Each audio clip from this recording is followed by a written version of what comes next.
Praise the Lord, hallelujah.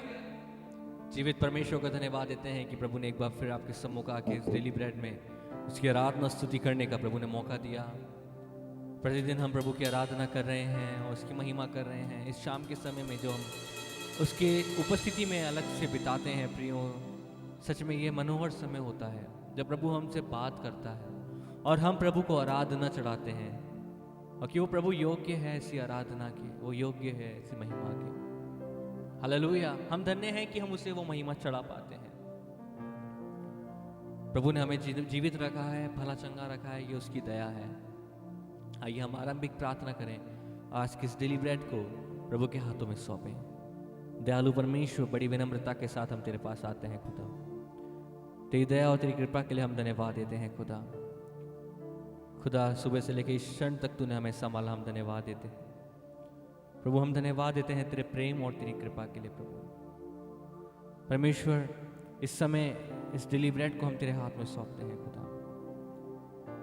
प्रभु, हर एक देखने वाले के जीवन में तेरी सामर्थ कार्य करे। तेरा भारी अभिषेक मांगते हैं खुदा, छुटकारे को मांगते हैं, चंगाई को मांगते हैं प्रभु जी। जितने लोग इसे देखते हैं प्रभु जी, प्रभु यीशु के नाम से खुदा चंगे हो जाए प्रभु, परेशानियां दूर हो जाए और तेरी सामर्थ कार्य करे। हर एक डिस्टर्बेंस दूर रहे प्रभु यीशु के नाम से। परमेश्वर, हम प्रार्थना मांगते हैं, पूरे डेली ब्रेड पे तेरे नियंत्रण मांगते हैं। प्रार्थना प्रभु यीशु के नाम से मांगते हैं, आमीन। Praise the Lord, hallelujah. आइए मिल के प्रभु के नाम को ऊंचा उठाएंगे, उसके नाम की जय जयकार करेंगे, कुछ देर उसके नाम को महिमा देंगे, गीत को गाएंगे।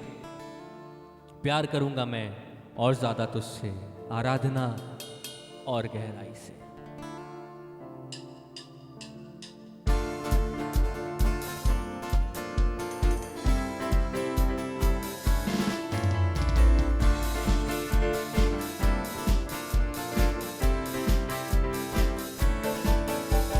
प्यार करूंगा मैं और ज्यादा तुझसे, प्यार करूंगा मैं और ज्यादा तुझसे, आराधना और गहराई से, आराधना और गहराई से, पूरे पूरे मन से आराधना, पूरे बल से प्रेम भी करूं, पूरे मन से आराधना, पूरे बल से प्रेम भी करूं। आराधना आराधना गाएंगे, आराधना आराधना, ओ आराधना आराधना, आराधना आराधना।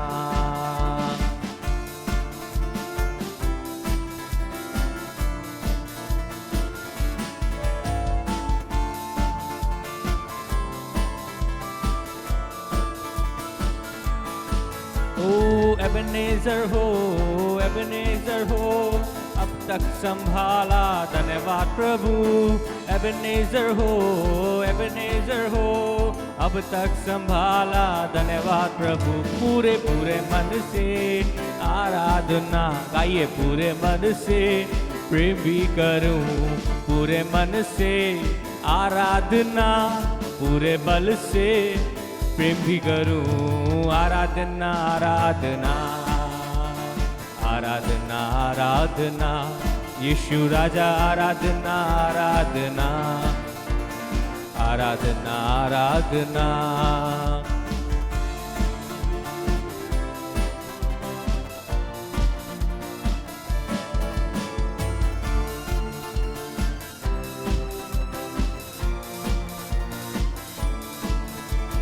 एल रोही याद किया मुझे, धन्यवाद प्रभु। एल रोही याद किया मुझे, धन्यवाद प्रभु।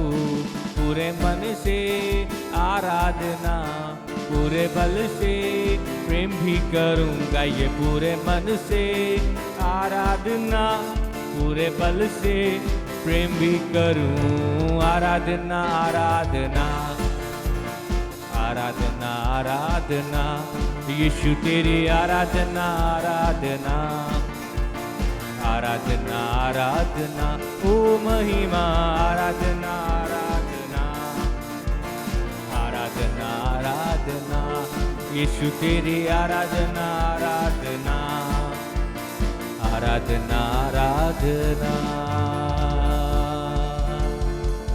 ओ आराधना आराधना ओ आराधना आराधना।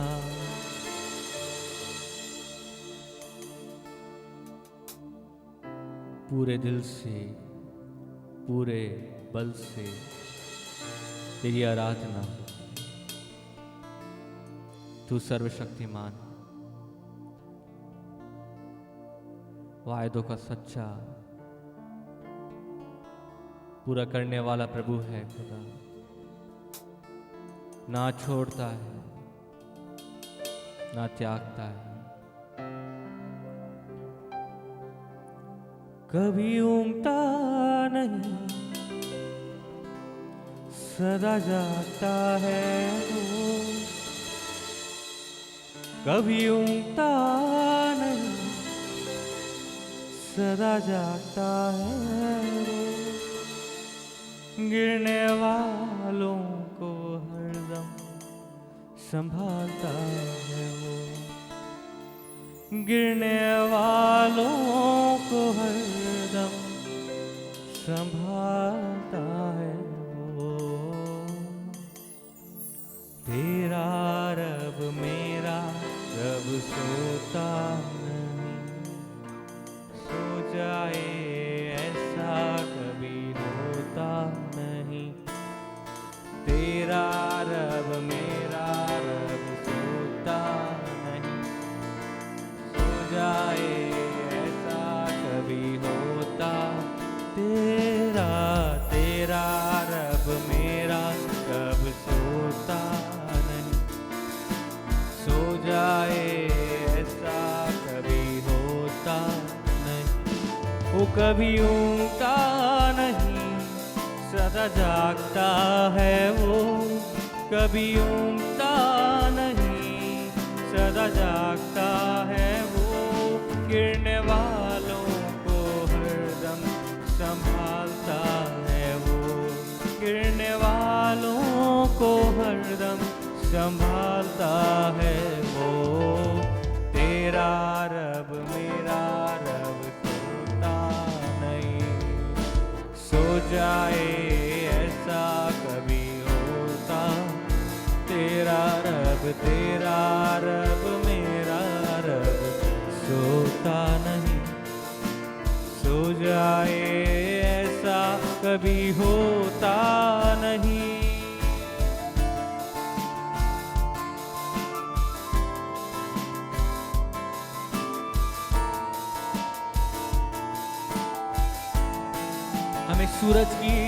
हमें सूरज की गर्मी जलाती नहीं।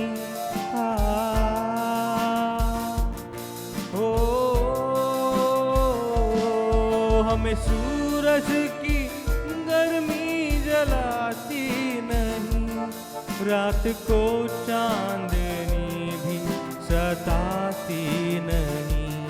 रात को चांदनी भी सताती नहीं।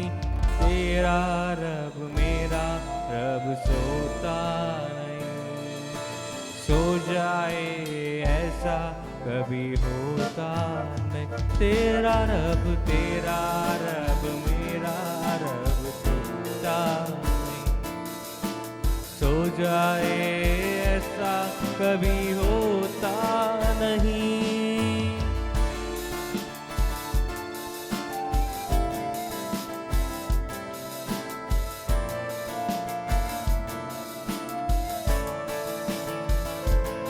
मौत की वादियों से गुजर हो मेरा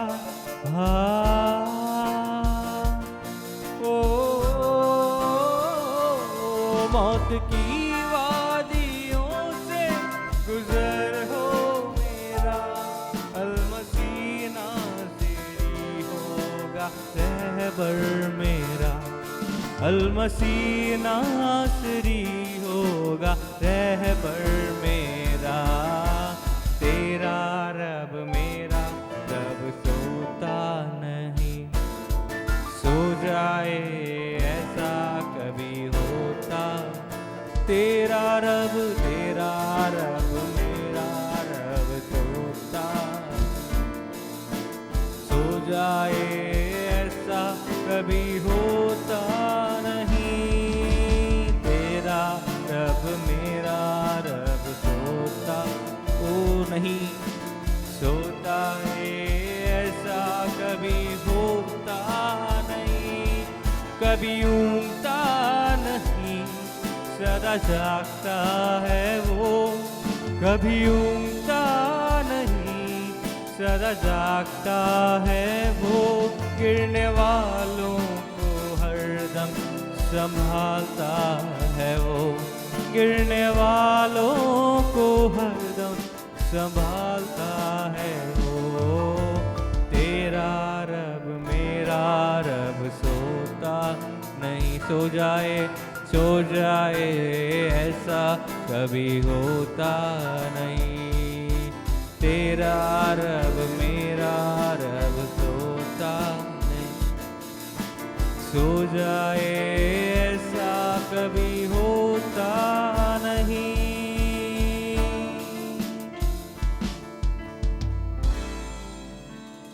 सो जाए ऐसा कभी होता नहीं।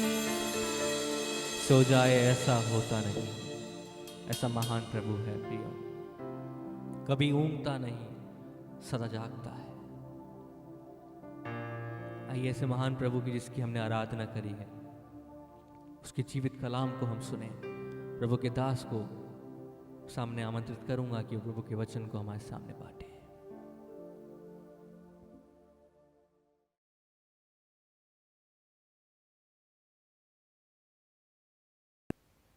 Praise the Lord. अभी आपने एक बहुत अच्छी आराधना प्रभु को नज़र की है, उसके लिए प्रभु को धन्यवाद। और ये समय है कि हम आगे बढ़ते हुए परमेश्वर के वचन की ओर जाएंगे। और तो आज शाम परमेश्वर का वचन निकालेंगे और मत्ती रचित सुसमाचार उसका 13वां अध्याय और उसके पहले पद से लेकर के 9 पद तक हम पढ़ेंगे। ध्यान से सुनिएगा परमेश्वर का वचन यह क्या कहता है। उसी दिन यीशु घर से निकलकर झील के किनारे जा बैठा और उसके पास ऐसी बड़ी भीड़ इकट्ठी हुई कि वह नाव पर चढ़ गया और सारी भीड़ किनारे पर खड़ी रही। और उसने उनसे दृष्टांतों में बातें की, बहुत सी बातें कही। एक बोने वाला बीज बोने निकला। बोते समय कुछ बीज मार्ग के किनारे गिरे और पक्षियों ने आकर उन्हें चुग लिया। कुछ बीज पथरीली भूमि पर गिरे, जहाँ उन्हें बहुत मिट्टी न मिली और गहरी मिट्टी न मिलने के कारण वे जल्द उग गए। पर सूरज निकलने पर वे जल गए और जड़ न पकड़ने से सूख गए। कुछ बीज झाड़ियों में गिरे और झाड़ियों ने बढ़कर उन्हें दबा डाला। पर कुछ बीज अच्छी भूमि पर गिरे और फल लाए, कोई 100 गुना, कोई 60 गुना, कोई 30 गुना। जिसके कान हो वह सुन ले। प्रभु को धन्यवाद देते हैं। यहाँ अपन ने पिछले दिनों में देख रहे थे मत्ती के 12वें अध्याय के आखिरी पदों में कि यीशु मसीह का माता पिता उसको, उसके भाई बहन उसको ढूंढते हुए उसके उस स्थान पर पहुँचे जहाँ यीशु प्रचार प्रसार कर रहा था। और यीशु मसीह को पकड़ के वो अपने घर में ले आए, लेकिन यीशु मसीह घर में रहने वाली चीज़ नहीं थी। और फिर लिखा है कि उसी दिन यीशु घर से निकलकर झील के किनारे जा बैठा। यीशु मसीह झील के किनारे चला गया और जब वो लोगों ने यीशु को झील के किनारे जाते हुए देखा तो वैसे ही उसी दशा में एक बड़ी भीड़ यीशु मसीह के पास इकट्ठी हो गई। और बाइबल बताती है कि यीशु मसीह जब भी भीड़ को देखता था तो या तो पहाड़ पे चला जाता था या नाव में बैठ जाता था। और नाव में बैठने के बाद कुछ दूरी की डिस्टेंस में मेंटेन करके लोगों को सुसमाचार प्रचार करता था। तो यूँ समझ लीजिए नाव उसका एक स्टेज हो जाता था और पब्लिक थोड़ा सा डिस्टेंस पर होती थी। तो यीशु मसीह को प्रसार करने में कोई डिस्टर्बेंस भी नहीं होता था और यीशु मसीह प्रचार करता था और लोग बड़े ध्यान से उस नाव में से परमेश्वर के वचन को सुनते थे जो यीशु मसीह उनको बोलता था। अब यहाँ पर जब यीशु मसीह ने देखा एक बड़ी भीड़ वचन सुनने के लिए आ गई है तो यीशु मसीह ने एक दृष्टांत उन लोगों को कहा। और अक्सर यीशु मसीह जब लोगों से मुखातिब होते थे तो दृष्टांत में बातें करते थे, ताकि लोगों को आसानी से सब बातें समझ में आ जाए। और यहाँ पर हम देखते हैं कि वहाँ वो एक दृष्टांत उसने कहा, और ये कहा, तीसरा पद पढ़ेंगे। और उसने उनसे दृष्टांत में बहुत सी बातें कही। हाँ एक बोने वाला बीज बोने निकला। हाँ, मेरी बाइबल में लिखा है कि देखो, एक बोने वाला बीज बोने निकला। मेरे अजीजों, आज की तारीख में मैं और आप सभी वो लोग हैं जिन्हें परमेश्वर बीज बोने के लिए देता है। और यहां जो है बोने वाले जो हैं हम हैं, जिनके बारे में प्रभु यीशु मसीह बोल रहा है। मेरे अजीजों, इससे पहले कि मैं और आगे बढ़ूं और 4 प्रकार की भूमियां और इन सब बातों के बारे में आपको बताऊं, परंतु मैं आपको यहां पर रुक करके बोलना चाहता हूं कि बाइबल के कुछ सिद्धांत हैं, और उन सिद्धांतों में सबसे महत्वपूर्ण सिद्धांत है बोना और काटना। जो इंसान बोता है वही काटेगा, और इंसान जो बोता है वही काटेगा। पहली बात, बोना और काटना, इस दोनों के बीच में एक पीरियड है। अगर आप एक अच्छे किसान हैं और अगर किसानी के बारे में समझते हैं, तो बीज बोने में और फिर उसका उगना, फिर उसका बड़ा होना, फिर उसका फलवंत होना, ये सब जो है बड़ी विचित्र सी बात दिखाई देती है। एक छोटा सा बीज, मान लीजिए एक आप कद्दू जानते हैं, कद्दू काशी फल जिसको बोलते हैं आप, उसके बीज को अगर आप देखेंगे तो आप उसके बीज को जो है, एक छोटे से बीज को आप जो है अपने हथेली पे रख सकते हैं और फूंक मारेंगे तो वो उड़ सकता है। लेकिन जब वो बीज मिट्टी के संपर्क में आ जाता है, ध्यान से सुनिएगा, जब वो बीज मिट्टी के संपर्क में आ जाता है और मिट्टी में जाने के बाद उसे नमी मिलती है, और नमी मिलने के बाद वो एक तरीके से उगता है, पहले अंकुरित होता है, फिर पेड़ बनता है या बेल बन जाता है। अब उसी बेल में 5-5 किलो 10-10 किलो के एक काशीफल नहीं, ढेरों काशीफल उत्पन्न होते हैं, जिसे आप अपनी हथेली में उठा नहीं सकते। आप मेरे बात को समझ रहे हैं? आइए मैं परमेश्वर के वचन में से कुछ आपको रहस्यमय बातें बताना चाहता हूं, बोने के विषय में और कटाई के विषय में।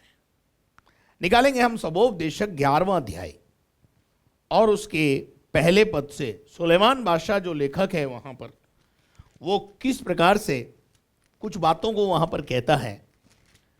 एक बीज का अंदर जाना, फिर वहां से वो बड़ा हो जाना, और इतना बड़ा हो जाना कि आप उसे अपने हाथ में एक हथेली में जैसे बीज को उठा लिया था, बाद में नहीं उठा सकते। ये सब कुछ कैसे होता है, कौन करता है? बीज बोने वाला बीज बोता है केवल, लेकिन उसका उगना, उसका फलवंत होना, उसका बड़ा हो जाना, ये सब इंसान के बस की बात नहीं है। ये तो कोई अद्वैत शक्ति, दैवीय शक्ति ही करती है। कोई है जो इसके पीछे कार्य करता है।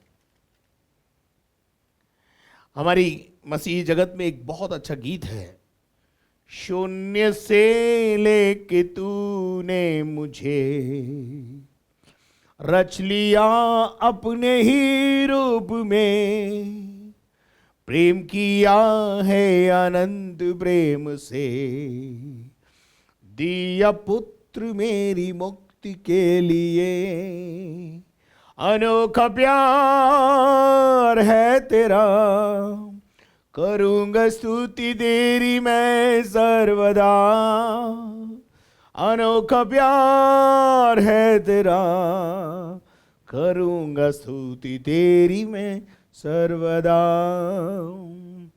अन्न वस्त्र और सभी आशीषें दी मुझे उसने भरपूर से, खतरों और सब मुसीबतों में आँख की पुतली जैसे संभाला मुझे। अनोखा प्यार है तेरा, करूँगा स्तुति तेरी मैं सर्वदा। अनोखा प्यार है तेरा, करूँगा स्तुति तेरी मैं सर्वदा। हर मनुष्य की उत्पत्ति शून्य से है। आइए मैं आपको इस अध्याय से कुछ बातों को समझाना चाहता हूं। पढ़िए 11 का 1 से, ध्यान से सुनिएगा लेखक क्या कहता है। सबोपदेशक 11वां अध्याय उसका पहला पद। अपनी रोटी जल के ऊपर डाल दे, अपनी रोटी जल के ऊपर डाल दे, क्योंकि बहुत दिन के बाद तू उसे फिर पाएगा। देखिए यहां पर रोटी डालना या बीज बोना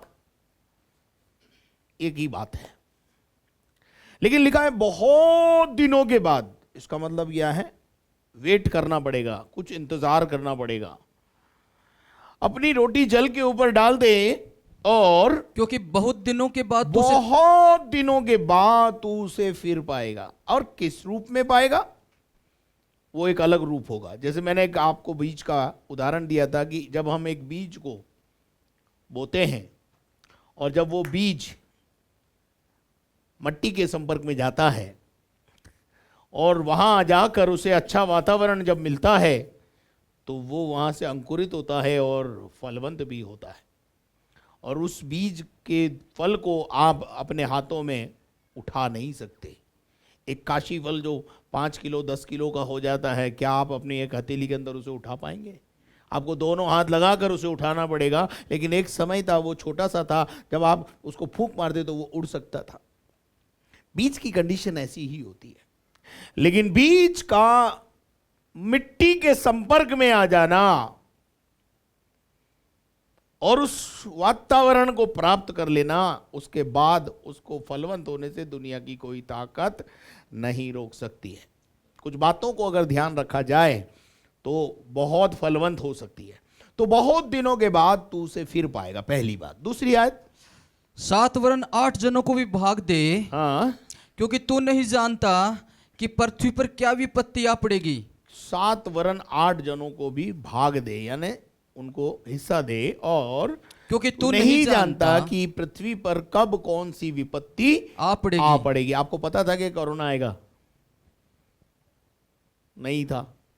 अचानक मोदी जी ने लॉकडाउन डिक्लेयर कर दिया, कोरोना आ गया, महामारी आ गई। अचानक विपत्ति हमारे जीवन में कभी भी आके पड़ सकती है। चलिए तीसरे पद को पढ़ें।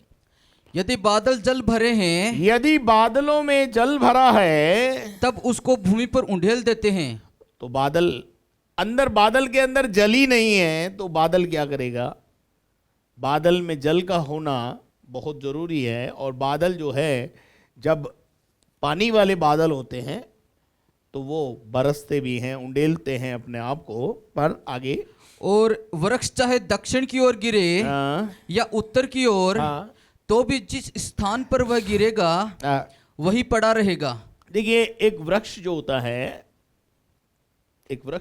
है, अगर वो दक्षिण की तरफ गिरे या उत्तर की तरफ गिरे, वो वहीं पड़ा रहेगा जब तक कि उसको कोई हिलाए डुलाए नहीं, जब तक कि उसका स्वरूप कोई दूसरा बदले नहीं। उसके स्वरूप को बदलने के लिए कोई चाहिए, कोई होगा जो उसके जीवन में हस्तक्षेप करेगा, तभी उसका स्वरूप बदल सकता है।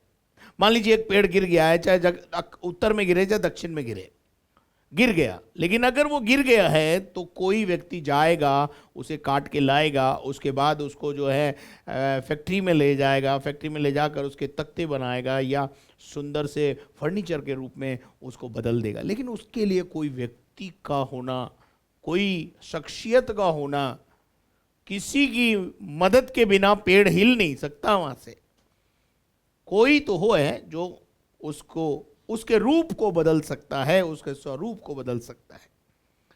हमारी जिंदगी में भी यदि हम दाएं गिरें चाहे बाएं गिरें, लेकिन कोई अगर हमारे जीवन में आ जाए यीशु जैसा, तो हमारा स्वरूप बदल देता है, नहीं तो हम वहीं पड़े रहते हैं। तो जरूरत है एक मास्टर की। चलिए आगे बढ़िए। जो वायु को ताकता रहेगा जो वायु को ताकता रहता है वह बीज बोने न पाएगा। हाँ, एक किसान अगर बदली की राह देखता रहे और बीज ना बोए, वो बीज बोने नहीं पाएगा। वायु को ताकने वाला बीज कभी बो नहीं सकता। और जो अगर एक किसान है और समय पर बीज बोने की तैयारी ना करे और वो बोले जी जब पानी बरसेगा तब बीज बोऊंगा, अरे भाई पानी बरसने से पहले बीज बोने की तैयारी भी तो है। पानी बरसेगा, वो परमेश्वर का काम है, वो परमेश्वर बरसाएगा, तू तेरा काम कर। जब हम मनुष्य अपना काम अपने आप से करेंगे तब परमेश्वर अपना काम अपने आप से करेगा। इसको यूं समझ लीजिए, जो बादल को देखता रहेगा वह लवने ना पाएगा। इसका मतलब समझ गए आप? जिसने बीज ही नहीं बोया, जो केवल वायु को देखता रहा, इंतजार करता रहा, पानी बरसेगा तो मैं बोऊंगा। अरे पानी बरसने से पहले जो तैयारी है अगर तूने नहीं की है ना, और बीज को मिट्टी में नहीं डाला है। देखिए, बीज का मिट्टी में डाला जाना और उसके बाद बारिश का होना, नमी का मिलना, उसके बाद ही बीज का अंकुरित होना तय होता है।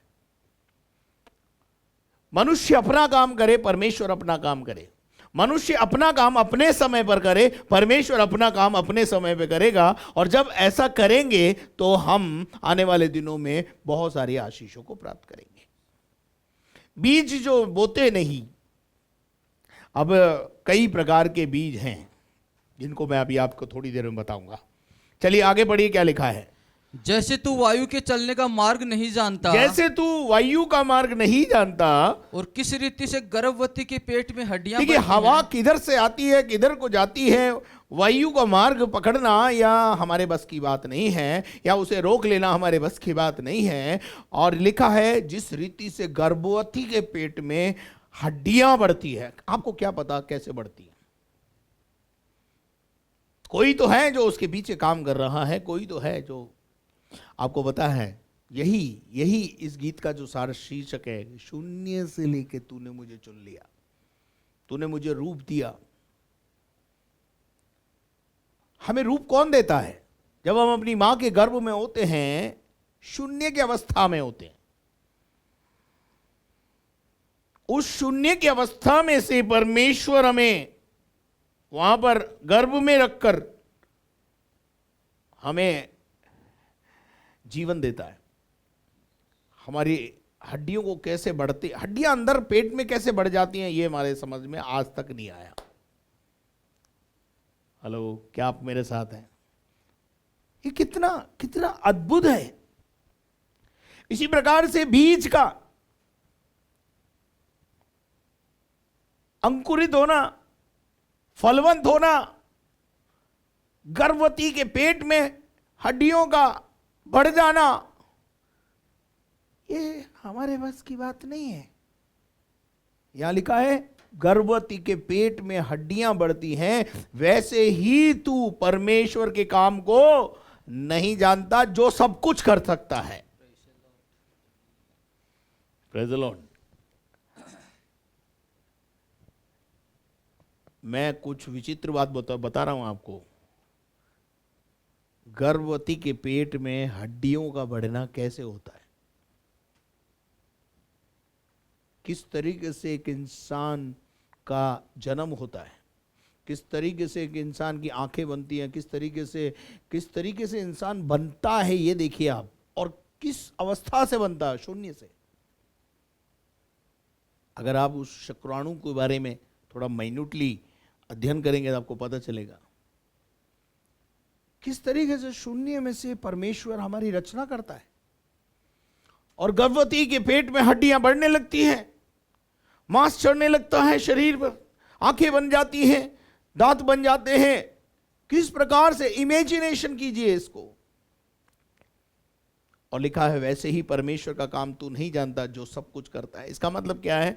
गर्भ के अंदर जो हड्डियों का बढ़ना है, आंखों का बन जाना है, ये मेरे और आपके बस की बात नहीं है, हमारी कारीगिरी नहीं है, ये हमारे परमेश्वर की कारीगिरी है। ये बीज का फलवंत होना, बीज का बोना तेरा काम है, फलवंत करना परमेश्वर का काम है। आशा करता हूं आप मेरी बात को समझ रहे होंगे। अभी तो शुरू हुआ है 13वां अध्याय बीज बोने का, और इसमें बहुत कुछ प्रभु हमें सिखाएगा। बहुत सारे बातों से हम लाभान्वित होंगे। अगर जो मिस कर दिया आपने 13वें अध्याय को, तो आपको बताना चाहता हूं पूरी बाइबल आपको जिंदगी में कभी समझ में नहीं आएगी। जो ये अध्याय नहीं समझा उसे आगे के सारे अध्याय भी समझ में नहीं आएंगे। ऐसा मैं नहीं बोल रहा, यीशु मसीह ने ही कहा है। कब कहा है वो मैं अगली सभा में बताऊंगा। कंटिन्यू बने रहिए मेरे साथ। औरों को, लोगों को भी बोलिए कि इन दिनों में परमेश्वर के दास एक विशेष बात बोल रहे हैं, उसको सुनिए। यहां लिखा है, कौन है जो उस गर्भ में हड्डियों को बढ़ा रहा है? कौन है जो उस बीज को अंकुरित कर रहा है? कोई तो है मेरे अजीजों। उसके बाद क्या लिखा है? 6ठे पद को पढ़े। भोर को अपना बीज बो। कब? भोर को अपना बीज बो। भोर को अपना बीज बो और सांझ को भी अपना हाथ न रोक। हाँ, बीज बोने वाले को बीज। अब बीज बोने वाले को बीज देता कौन है यह भी बता दूं आपको। बीज बोने वाले को बीज परमेश्वर देता है। बीज तुम्हारे बस की बात नहीं है। जो गहराई से वचन को सुन रहे हैं, समझ रहे हैं ना, वो समझ लेना। बीज भी तुम्हें परमेश्वर देता है। बुद्धिमान उसे बोता है, मूर्ख उसे खा जाता है। Praise the Lord. अब बीज, हर चीज का एक बीज है, और बीज को बोने के लिए भूमि चाहिए।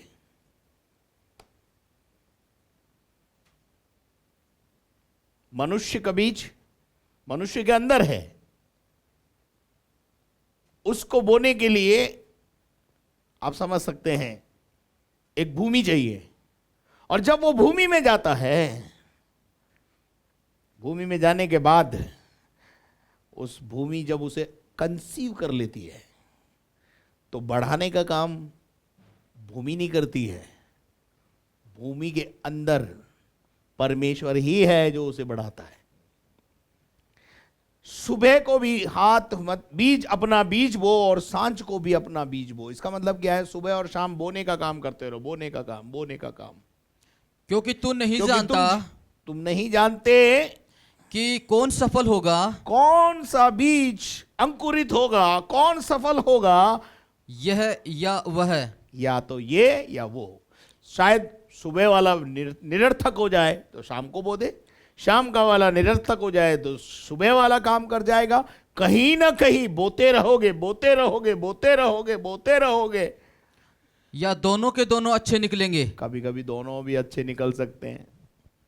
हेलो, कभी कभी ऐसा भी हो सकता है कि सुबह वाला भी अंकुरित हो जाए, शाम वाला भी अंकुरित हो जाए। कभी कभी भूमि अच्छी ना मिले तो शायद सुबह वाला अंकुरित ना हो, शाम वाला अंकुरित हो जाए।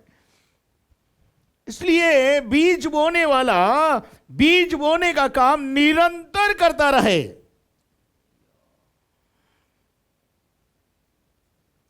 बीज को बढ़ाने का काम, उसे फलवंत करने का काम परमेश्वर करेगा। हालेलुया। मैं चाहता हूं इस समय 2 कुरिन्थियों 9 अध्याय, 2 कुरिन्थियों और उसका 9वां अध्याय निकालें। देखिए, वहां पर पौलुस हमें सिखाता है कि परमेश्वर हमें बीज देता है। 6ठे पद से इसको पढ़ना पड़ेगा, तब जाकर के ये बातें समझ में आएगी। आज तो समझ लीजिए 13वें अध्याय की भूमिका में अपन प्रवेश कर चुके हैं, लेकिन आने वाले दिनों में गहराइयों में उतरेंगे। पढ़िए। परंतु बात यह है, परंतु बात यह है, जो थोड़ा बोता है बोने वाला कौन है मालूम है? हम हैं, कलीसिया है। कलीसिया कौन है? विश्वासी।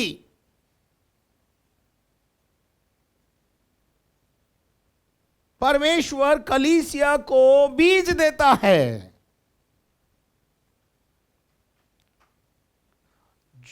बात यह है कि जो थोड़ा बोता है वो कितना काटेगा? वह थोड़ा काटेगा। आपके पास 20 बीघा जमीन है, आप एक मुट्ठी ले जाकर के जो है बोते हो।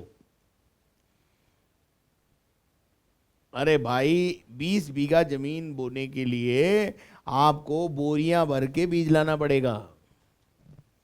जमीन तो है हमारे पास,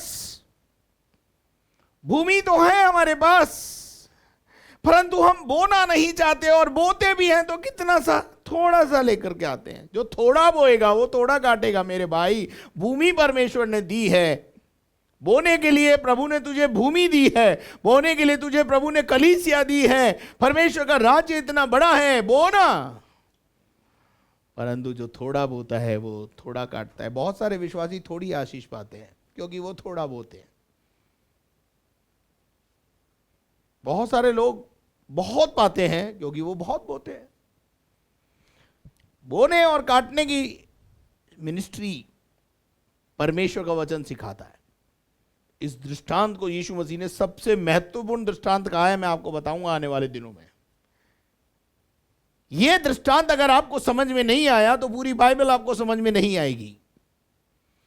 बहुत ही महत्वपूर्ण दृष्टांत है जिसे मत्ती 13 के अंदर हम देख रहे हैं, और अलग अलग जगहों पर भी है, गॉस्पल्स में यह मिलेगा। वो थोड़ा ही काटेगा और जो बहुत बोता है वो बहुत काटेगा। सिद्धांत है, लिख लीजिए, नोट कर लीजिए। और हर एक जन जैसा मन में ठाने, हर एक जन जैसा मन में ठाने वैसा ही दान करे, वैसे ही दान करे, और न कुड़ के, ना कुड़ के करे, और न दबाव ना से, किसी के दबाव से, किसी के दबाव से, ना कुड़ से। और क्योंकि परमेश्वर हर्ष से देने वालों से प्रेम रखता है। परमेश्वर हर्ष से देने वालों से प्रसन्न होता है। जो कुछ देना है खुदा के लिए, हर्ष से दो, खुशी से दो, सौभाग्य समझ के दो। मुझे सौभाग्य मिला कि मैं बो रहा हूं। मैं तो अपने आप को सौभाग्यशाली समझता हूं कि खुदा ने मुझे बीज दिया कि मैं बो सकूं। और मैं जानता हूं जब मैंने बीज बोना शुरू किया तो अब कटनी का जब समय आ गया है तो कटनी भी करूंगा, और मैं काटूंगा, उसके बाद मेरे बच्चे काटेंगे, मेरे सहकर्मी काटेंगे। चलिए आगे बढ़िए। 7वां, परमेश्वर सब प्रकार का अनुग्रह तुम्हें बहुतायत से दे सकता है। परमेश्वर सब प्रकार का अनुग्रह, मतलब परमेश्वर अपना काम अपने बहुतायत से करने के लिए तैयार है। परंतु बीज बोने वाला अगर थोड़ा बीज बोएगा तो परमेश्वर क्या करेगा? हेलो, परमेश्वर अपने अनुग्रह को अबेंडेंटली, मतलब बहुतायत से देने को तैयार है। जिससे हर बात में और हर समय सब कुछ जो तुम्हें आवश्यक हो, जो तुम्हारे को आवश्यकता हो, तुम्हारे पास रहे, और हर एक भले काम के लिए, हर एक अच्छे और भले काम करने के लिए तुम्हारे पास बहुत कुछ हो। तुम्हें इधर उधर देखना नहीं पड़े। जैसा लिखा जब है, भलाई करने का समय आए, जब बोने के लिए समय आए, तो तुम्हारे पास इफरात से सब कुछ हो। देने का समय आए तो देने के लिए तुम्हारे पास बहुत कुछ हो। तुम्हें इधर उधर ताकने की जरूरत ना पड़े। तुम सैत मैत की बलिदान ना चढ़ाना, तुम सैत मैत की बलि मत चढ़ाना। तुम्हारे पास बहुत कुछ हो, तुम्हारे पास बहुत कुछ हो, इसके लिए क्या करना पड़ेगा? बहुत बोना पड़ेगा। और बहुत बोएंगे तो क्या करेंगे मालूम है? एक बीज बोएंगे, गेहूं का एक दाना जब बोया जाता है तो उसमें 100 निरे दाने निकलते हैं। 100 गुना पाते हैं हम। ऐसा ही इसमें लिखा है कि एक भूमि, अच्छी भूमि पर जब बोया गया तो 100 गुना काटा। आप 100 गुना क्यों नहीं काट पा रहे? या तो दो बातें हो सकती है, या तो आपने थोड़ा बोया, दूसरा हो सकता है आपने भूमि का चुनाव ठीक नहीं किया। वो बातें अपन आगे देखेंगे, लेकिन आज तो इसकी रूपरेखा को समझ लें। और लिखा है 9वें पद को पढ़ें। जैसा लिखा है, उसने बिखेरा उसने बिखेरा, उसने कंगालों को दान दिया, उसने कंगालों को दान दिया। उसका धर्म सदा बना रहेगा। क्यों 9वें पद में प्रभु का वचन ये कह रहा है? जैसा लिखा है कि उसने बिथराया यानी बिखेरा, बोया, खूब दोया, खूब दोया, खूब दिया लोगों को, और कंगालों को दान दिया। उसका धर्म सदा बना रहेगा। उसका धर्म सदा बना रहेगा, क्योंकि लिखा है 10 पद में क्या लिखा है? अतः जो बोने वाले को बीज और भोजन के लिए रोटी देता है। बोने वाला कौन है भाई? हमें। परमेश्वर हमको 100 रुपए देता है। यूं समझ लीजिए, मैं बहुत सरलता से आपको समझाता हूं। परमेश्वर हमको 100 रुपए देता है। 100 रुपए में से 90 रुपए आपके आवश्यकताओं के लिए है, और उसमें से 10 रुपए बीज है, जिसे आप अपनी आत्मिक भाषा में दशवांश बोलते हैं। दशवांश बीज है। आप क्या करते हैं? 100 के 100 खा जाते हैं। फिर बोलते प्रभु ने, मैंने गीत गाया, मैंने ताली बजाई, फिर भी मुझे आशीष नहीं मिली, और वो तो कल आया, फिर वो आशीष कैसे पा गया? अरे उसने क्या किया मालूम है? बीज को बीज के ठिकाने लगाया, और जो खाने के लिए दिया था उसको खाया। तुम्हारा क्या प्रॉब्लम है? तुमने बीज भी खाया और खाने को दिया, वो भी डकार गए। बुरा तो लगेगा आपको मेरी बातों पे, अच्छा नहीं लगता है ये वाला भाषण, परंतु करें क्या? लाइन में आया तो प्रचार तो करना पड़ेगा। हाँ, आप एक काम कर सकते हो कि थोड़े दिन के लिए आप सुने नहीं, बोले ये वाला टॉपिक निकल जाए उसके बाद सुनेंगे, वो आप कर सकते हैं, वो आपके हाथ में है, पर मेरा काम तो मैं पूरा करूंगा। परमेश्वर हमको बीज और भोजन के लिए रोटी देता है। वह तुम्हें बीज देगा, परमेश्वर तुम्हें बीज देगा। जो बीज तुम्हें दिया गया है, उस बीज को बोने का काम करो। आप बोने वाले हो, और अच्छी भूमि में बोना शुरू करो, और उसे फलवंत करेगा। कौन? परमेश्वर उसे फलवंत करेगा। जिस बीज को आपने, जो आपको बोने के लिए दिया गया है, और अगर आपने उसे भूमि में ले जाकर के बो दिया है, तो आपको वो क्या करेगा? फलवंत करेगा, और तुम्हारे धर्म के फलों को बढ़ाएगा। और उसके बाद वो तुम्हारे कामों में, तुम्हारे धर्म के कामों में, तुम्हारे जीवन में फलों को बढ़ाएगा। यानी जो भी आपने बोया है उसको 1000 गुना करके लौटाएगा। नहीं आएगी समझ में? ये तो टॉपिक समझने नहीं देता शैतान, क्योंकि इसमें आपकी बढ़ोतरी है, इसमें आपकी उन्नति है, इसलिए उसे वो कब पहले आ गया होगा, आपका पट्टा बांध दिया होगा उसने। अभी बहुत सारे लोग बोल रहे हूं, बोल ले बेटा हूं, काम तो बचा नहीं आएगा। हूं बोल चाहे हाँ बोल। सिद्धांत तो यही है कि जो बहुत बोता है वो बहुत काटता है, जो नहीं बोता है वो नहीं काटता है। बोने का काम बोने वाला करता है, फलवंत करने का काम परमेश्वर करता है। गर्भ में हड्डियों को परमेश्वर बनाता है, मांस को परमेश्वर चढ़ाता है, हथेलियों को परमेश्वर बनाता है। मनुष्य के निर्माण में परमेश्वर अपना काम करता है। इसी प्रकार से जो बीज तूने बोया है उसको फलवंत करने का काम भी परमेश्वर का होता है। जो बहुत बोता है वो बहुत काटेगा, जो थोड़ा बोता है वो थोड़ा काटेगा। हालेलुया। वो तुम्हारे धर्म के कामों को, धर्म के फलों को क्या करेगा? बढ़ाएगा। 11वां पद पढ़ी। तुम हर बात में सब प्रकार की उदारता के लिए, क्योंकि जो हमारे द्वारा परमेश्वर का धन्यवाद करवाती हैं, धनवान किए जाओ। क्योंकि तुम हर बात में सब प्रकार की उदारता के लिए जो हमारे द्वारा परमेश्वर का धन्यवाद करवाती है, धनवान किए जाओ। धनवान बनना चाहते हो आप, बोना शुरू करो। आपका प्रॉब्लम है धनवान बनना चाहते हैं लेकिन बोना का काम नहीं करेंगे, नहीं करोगे तो वो भी परमेश्वर भी फलवंत नहीं करेगा। परमेश्वर उन फलों को, उन बीज को आशीष देता है जो बोए जाते हैं। देखिए, परमेश्वर का वचन व्यर्थ नहीं है। पढ़िए, आगे पढ़िए, क्या लिखा है। क्योंकि हाँ, इस सेवा के पूरा करने से इस सेवा के पूरा करने से न केवल पवित्र लोगों की आवश्यकताएं पूरी होती कौन सी हैं, सेवा?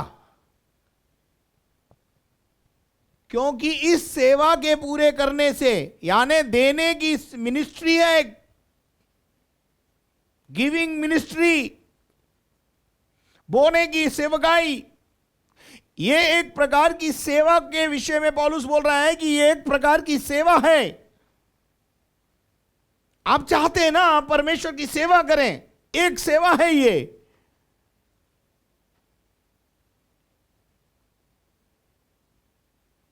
ये सेवा जब आप करते हैं तो यहां लिखा है ना केवल पवित्र लोगों की घटियां पूरी होती हैं परंतु लोगों की ओर से परमेश्वर का बहुत ही धन्यवाद होता है। जब किसी पवित्र व्यक्ति की, किसी प्रभु के दास की आवश्यकता को पूरा आपका धन करता है तो वहां लिखा है वो व्यक्ति जिसको दिया गया है वो परमेश्वर को धन्यवाद का बलिदान चढ़ाता है जिसके वो योग्य है। हालेलुया। ये सेवा है। 12वीं आयत में बहुत अच्छी बात लिखी है, क्योंकि इस सेवा के पूरे करने से ना केवल पवित्र लोगों की घटिया पूरी होती है। आप मत समझना अरे हमने उसकी आवश्यकता को पूरा किया, लेकिन उससे बड़ी एक सेवा जन्म लेती है और वो सेवा ये है, परमेश्वर का बहुत धन्यवाद होता है। कितने लोग आपको, आपकी सेवा के कारण परमेश्वर को धन्यवाद देते। Thank you Jesus, thank you Lord. क्या आप मेरे साथ हैं मेरे अजीजों? यहां पर हमने बहुत सारी बातों को देखा है। 13 पद भी पढ़ दीजिए ब्रदर जल्दी से। क्योंकि इस सेवा को प्रमाण स्वीकार कर वे परमेश्वर की महिमा प्रकट करते हैं। हाँ, इस सेवा से प्रमाण लेकर वे परमेश्वर की महिमा को प्रकट करते हैं। तुम मसीह के सुसमाचार को मानकर हाँ, उसके अधीन रहते हो और उनकी और सबकी सहायता करने में हाँ, उदारता प्रकट करते रहते हो। मेरे अजीजों, यह है जीवित कलाम खुदा का। मेरा अजीजों, बोना और काटना, परमेश्वर ने आपको बोने का बीज दिया है। आप अगर बोएंगे फलवंत परमेश्वर करेगा। परमेश्वर इस वचन के द्वारा आपको आशीष दे। कल फिर कंटिन्यू यहीं से हम परमेश्वर के वचन को आगे देखेंगे और मैं यहीं से परमेश्वर के वचन को आपको और गूढ़ बातों को आपको बताऊंगा। आइए हम प्रार्थना करें। अगर आज शाम आपको समझ में आया हो कि आप बोने वाले हैं, आपका काम बोना है और परमेश्वर का काम बढ़ाना है, विश्वास कीजिए परमेश्वर पर। आपके सही जगह पर बीज बोने के कारण परमेश्वर आपको एक दिन आपकी झोली में फल देने वाला है। बोने और काटने में जो देरी है, दूरी है, समय की अवधि है, उसका इंतज़ार जरूर आपको करना पड़ेगा, लेकिन आपकी रोटी आपके पास दोबारा जरूर आएगी। जैसा हमने सबोपदेशक 11 अध्याय में पढ़ा, अपनी रोटी जल के ऊपर डाल दे। रोटी का मतलब बीज ही है। देखिए, कुछ ऐसे भी बीज होते हैं जो जल में बोए जाते हैं, पानी में बोए जाते हैं। चावल की खेती पानी में ही होती है। प्रभु कह रहा है इसमें डाल दे, चावल ही चावल हो जाएंगे। तू डालेगा नहीं तो चावल कहाँ से मिलेंगे? एक बड़ी खेती को काटने के लिए बीज का बोना जरूरी है। और बीज बोने वाला किसको बनाया? प्रभु ने, मुझे और आपको। ये सौभाग्य प्रभु ने मुझे दिया कि हम बोए ताकि हम काटें। प्रभु का वचन कहता है मैं सच्चा किसान हूं। प्रभु किसान है, परमेश्वर किसान है और वो समझता है बीज की वैल्यू को। आइए हम प्रार्थना करें। हमारे दयालु स्वर्गीय पिता परमेश्वर, इस बीज बोने के दृष्टांत को जब आज हमने समझा और समझने की कोशिश कर रहे हैं, खुदा तू हमारी अगुवाई और मदद कर, हमें आगे बढ़ने में मदद कर प्रभु। धन्यवाद करते तूने हमारी प्रार्थना को सुना है। जिनके आज जन्मदिन है यीशु मसीह के नाम से उनको आशीष कहते हैं। जिनके आज मैरिज एनिवर्सरी है उनको भी यीशु के नाम से नया साल आशीष में हो। और खुदान जो बीमार हैं उनको चंगाई और छुटकारा मिले। बंधन तोड़ प्यारे खुदान प्रभु जी, अंधकार के कामों को नाश कर दे, शैतान के गढ़ों को गिरा दे। धन्यवाद करते तूने हमारी प्रार्थना को सुना है। सारा आदर मान सम्मान गौरव तुझे देते हैं। प्रार्थना को यीशु मसीह के नाम से मांगते हैं, आमीन। और अब हमारे खुदावंद यीशु मसीह का फजल, खुदा बाप की मोहब्बत, पाक रूह की रिफाकत और शराकत अब से लेकर हमेशा तक हम सबों के साथ होती रहे। हम सब बोले आमीन। May God bless you. परमेश्वर आप सबको आशीष दे।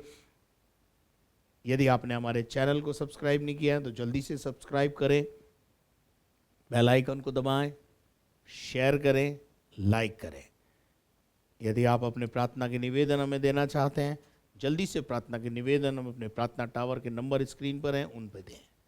यदि आप एक बोने वाले हैं तो बोने के लिए बैंक अकाउंट की डिटेल स्क्रीन पर है। कृपया जल्दी से अपना मोबाइल उठाएं और बो दें, ताकि आप आने वाले दिनों में बोने वाले कहलाएं और परमेश्वर आपको फलवंत करे। कल शाम फिर आपसे मुलाकात करेंगे, तब तक के लिए घर में रहें, सुरक्षित रहें। धन्यवाद।